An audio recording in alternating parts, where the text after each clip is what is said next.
Hi, I'm Tiana Brooks, and if you've ever stepped into danger not because you were fearless, but because no one else would, then you might understand why I couldn't walk away that night. I was only 12, no taller than a fire hydrant, and probably weighed less than a bag of dog food.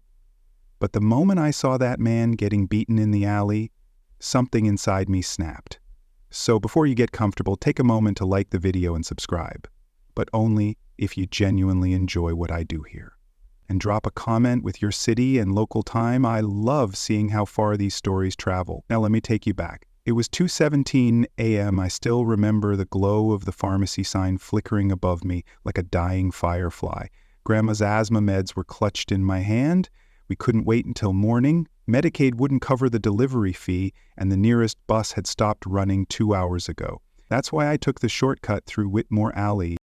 I'd walked it a dozen times, even though it reeked of old oil, beer cans, and burnt regret. What I didn't expect to see that night was 3 grown men kicking someone into the pavement like he was nothing. He wore a suit that looked expensive, like rich people on TV expensive. Blood trickled from his forehead, mixing with the rain pooling in the cracked asphalt. "Stop hitting him!" I screamed, shining my busted flashlight right in their faces like I was holding a bat. One of them turned, real slow, like a wolf sizing up a rabbit. "Girl, get lost," he barked. But I didn't. I should have. I should have dropped the meds and run. But when I saw the man's hand twitch, like he was still trying to fight back, I remembered what Grandma always said: never ignore someone else's storm just because you've survived your own. So I yelled again, this time louder. "Help! Someone call the cops! A man's getting beat!" My voice echoed against the brick walls, bouncing like a fire alarm no one could shut off. Lights started turning on in the buildings above, windows creaked open, sirens in the distance got louder. The guys ran. They slipped into the shadows like smoke. I dropped to the man's side, ignoring the blood on his shirt and the way my knees soaked through with alley water. He was breathing, barely. But his face was pale, and his eyes looked hollow, like he wasn't just hurt, like something inside him had snapped long before tonight. "Stay with me," I whispered, taking off my coat and pressing it to the cut on his head. It was the only coat I owned, and winter was creeping in fast. But he was cold, colder than me. His lips moved. I leaned in, expecting a name or a thank you. Instead, he whispered, "I knew your mother." Everything froze, the cold, the sirens, even time. My mother had died 3 years earlier. Everyone told me she worked too much, stressed too much, loved too hard. She cleaned office buildings overnight and sometimes napped on bathroom floors just to keep us afloat. But I had never heard of her knowing someone like him, a millionaire bleeding in a back alley. The ambulance came fast, paramedics swarmed him like bees on spilled soda, cops tried asking me questions I barely heard, but those 4 words kept ringing in my ears. I knew your mother. They haunted me all the way home. I barely slept. By sunrise, his name was everywhere. Jonathan Marks, CEO of Marks & Morgan Investments, worth more than $800 million, 0 cents, according to the news, attacked by unknown assailants, rescued by a mystery miner, except I wasn't a mystery. I was right there, watching the news from a busted TV in our living room, still wearing blood on my sneakers. 3 days passed, then a letter showed up. Not a text, not an email, a literal envelope, thick, white with a golden seal and my name spelled perfectly. Inside was a personal note in elegant handwriting. "Tiana, there are no words for what you did. I owe you more than I can ever repay. I'd like to meet with you and your mother. With gratitude, Jonathan Marks." Also inside, a check, $50,000. I almost dropped it. Mom stared at it like it might explode. "We can't accept this," she muttered. "Why not?" I asked. "We could fix the heater, pay off Grandma's bills. You could—" But her face had already gone pale. "I knew your mother." That whisper returned, slicing through my chest like a wind I couldn't block. I pressed her. "Mom, did you know Jonathan Marks?" She didn't answer, just folded the check back into the envelope like it was cursed. I had never seen her look afraid. Not like this. That night I made my own plan.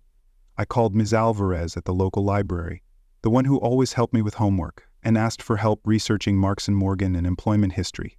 I said it was for a school project. She didn't ask questions. What I found? It didn't make sense at first. Buried articles. A 16-year-old intern dismissed from Marks & Morgan in 2006, accused of stealing proprietary data. The intern's name? Maya Brooks. My mother's maiden name. She was 6 months pregnant at the time. She was escorted out of the building by security guards, humiliated in front of staff. The woman who signed off on the dismissal, Rebecca Grant, then director of HR, now president of Marks & Morgan. The same woman who'd been praised on TV just last year for pioneering diversity programs. As I printed each article, my hands shook, not from fear, but from something deeper. I had stepped into that alley with a flashlight and good intentions, but now I was holding the start of a story no one thought I would tell. By the time I got home from the library that night, I knew two things for sure. First, my mom had been fired from a major corporation under humiliating circumstances while pregnant with me. And second, Jonathan Marks hadn't just whispered something sentimental in that alley. He'd dropped a bomb. The kind of bomb that could shake the foundations of everything I thought I knew about my family. I didn't tell Mom right away what I found. She was too busy folding laundry in the dim light of our kitchen, pretending not to flinch every time she looked at that unopened envelope. But I could see it, the war in her eyes. A part of her wanted to believe the check was kindness, gratitude. The other part? That part was already reliving something painful from a long time ago. 2 days later, a black SUV pulled up to our building. A woman stepped out in heels too tall for cracked sidewalks and a coat that probably cost more than our rent. Her name was Rebecca Grant. She introduced herself as the president of Marks & Morgan, with the same tight smile I'd seen in the business magazines. Polished, gracious, and about as sincere as a vending machine. "I'd love to speak with you and your mother," she said sweetly, as if this was a tea party and not a reckoning. "Jonathan's been thinking about you constantly. He insists we find a way to give back." She didn't wait for us to respond. She simply handed over a manila folder. Inside, a contract. It was a scholarship fund, a relocation offer, a new home in a better neighborhood, private school for me, medical coverage for my grandmother, all of it wrapped in language that felt too generous to be real. Mom stared at the contract for a long time. She didn't touch it, just stared. Meanwhile, Rebecca kept her voice light, her posture warm, her tone dripping with manufactured concern. "You know," she said to me, "a young woman like you with your bravery could do so much if given the right opportunities." I didn't smile, I didn't nod. I just asked, "Why move us out of our neighborhood? Why not help us here?" Rebecca's smile froze, just for a second. "Well, surely you'd want to get away from all the crime, the noise, the limitations. I mean, people from your community rarely get these kinds of chances." There it was. People from your community. My stomach turned. I'd heard that phrase before, always wrapped in polite tones, meant to sound helpful but never really were. That phrase was a cage, a signal, a quiet way of saying, "You don't belong." I looked over at my mom. She was silent, her hands folded tight in her lap. But I could see her jaw clench. Her eyes had that distant, haunted look again. "Miss Grant," I said calmly, "Jonathan Marks said he knew my mother. Did you?" Rebecca blinked. Her lips parted slightly, then smiled again. "Too fast, not directly. I've been with the company a long time, of course, and I've heard many names over the years, but no, not personally." Another lie. I could feel it. And worse, it didn't even sound rehearsed, just lazy, like she didn't think I'd ask. That night, I told Mom everything I'd found in the library. I showed her the articles I printed, the photos, the headlines. When she saw her own picture from 16 years ago, pregnant, tear-streaked, being escorted out of a glass building by security, she didn't cry. She just sat there, like she'd finally run out of strength to pretend it didn't matter. "I was 16, she said softly. 16. And I thought I'd made it. I worked harder than anyone there. I stayed late. I even covered for my supervisor sometimes. But one day, someone accused me of stealing draft reports. No evidence, no hearing. They said it would be better if I left quietly." I asked her who gave the order. Her eyes narrowed. I never knew, but I remember Rebecca's name. She ran HR back then. Cold as ice. Suddenly, it all made sense. Jonathan wasn't just grateful, he was guilty. Guilty for not stepping in. Guilty for watching a scared, pregnant teenager get thrown out like trash. Guilty for standing by while someone destroyed her future, and mine before it even started. I told Mom we couldn't sign the contract, not yet, not until we knew the full story. The next morning I returned to the library and asked Ms. Alvarez to help me dig deeper. We searched for internal scansing layoffs and whistleblower accounts connected to Marks & Morgan. What we found was a trail of silent firings, most of them women, most of them people of color, all of them buried in legal jargon and non-disclosure agreements. One article mentioned a whistleblower case that had mysteriously vanished. Another quoted an anonymous former intern who spoke of intimidation from upper management after raising concerns about hiring bias. Different stories, same fingerprints.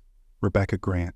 She had operated like a ghost in the machine, always behind the scenes, never center stage, but always pulling the strings. Her power was quiet, subtle, and lethal, and no one had ever questioned it, until now. When I walked back into that second meeting with her the following week, I wasn't a scared kid anymore. I was a girl with receipts. Jonathan was there this time. He looked different. Smaller somehow. Not physically, but spiritually. Like he'd been carrying something heavy for years, and only now realized how deep the damage went. Rebecca welcomed us with that same executive warmth. Tiana, Maya, have you had time to think about our offer? I placed my folder on the table gently. Actually, I have a few questions first. Rebecca smiled indulgently, like I was a precocious child playing lawyer. Of course, sweetheart, ask away. I opened the folder, pulled out the first article, pushed it across the table. This one's from 2006. It talks about a pregnant intern fired without cause, says the investigation was handled by HR. That was you, wasn't it? The smile didn't vanish. It just twitched, like her face couldn't decide whether to lie or deflect. Jonathan leaned in. He hadn't seen the article yet. He read it once, then again, his face drained of color. Rebecca? Is this true? His voice cracked. She hesitated. That was all I needed, because silence, in that moment, said everything.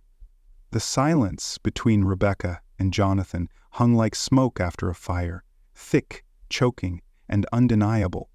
She tried to smile again, but the corners of her mouth wouldn't cooperate this time. Her confidence had cracked, and behind it something cold and calculating stared out, no longer pretending to be kind. I don't appreciate the tone this meeting is taking, Rebecca said finally, her voice tighter now. This feels less like a discussion and more like an ambush. I didn't flinch. Truth feels like an ambush when you've been hiding from it too long. My mom said nothing, but the way her hands gripped the armrest of her chair told me everything. This wasn't just about her job anymore. It was about dignity. What was stolen from her in front of that building 16 years ago. What she never got back, no matter how many floors she mopped or how many holidays she spent working instead of resting. Rebecca turned to Jonathan, trying to salvage control. You know how corporate HR works, Jonathan. We followed protocol. I don't even remember this girl. My name, my mom interrupted, her voice sharp and clear, is Maya Brooks, and I remember you. Rebecca blinked. I could see her throat tighten. For the first time, she looked unsure. I was 6 months pregnant when you fired me for something I didn't do. You never looked at me, not once.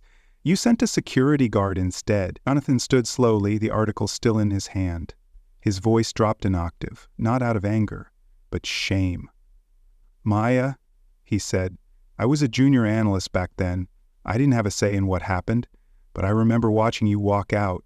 I remember thinking it was wrong and doing nothing. Mom looked at him with a pain that hadn't faded after all these years. You didn't have to have power to speak up. You just needed a spine. That landed like a stone in water. Quiet, but deep. Jonathan turned toward Rebecca. You didn't tell me any of this. You said she was a disgruntled former employee, that there was no record. Rebecca's mask broke. Jonathan, she snapped, she was a liability. a teenager from a bad part of town who got in over her head. She was asking questions about company audits, about staff treatment, things she had no business poking into. We protected the company. No, I said firmly, you protected yourself.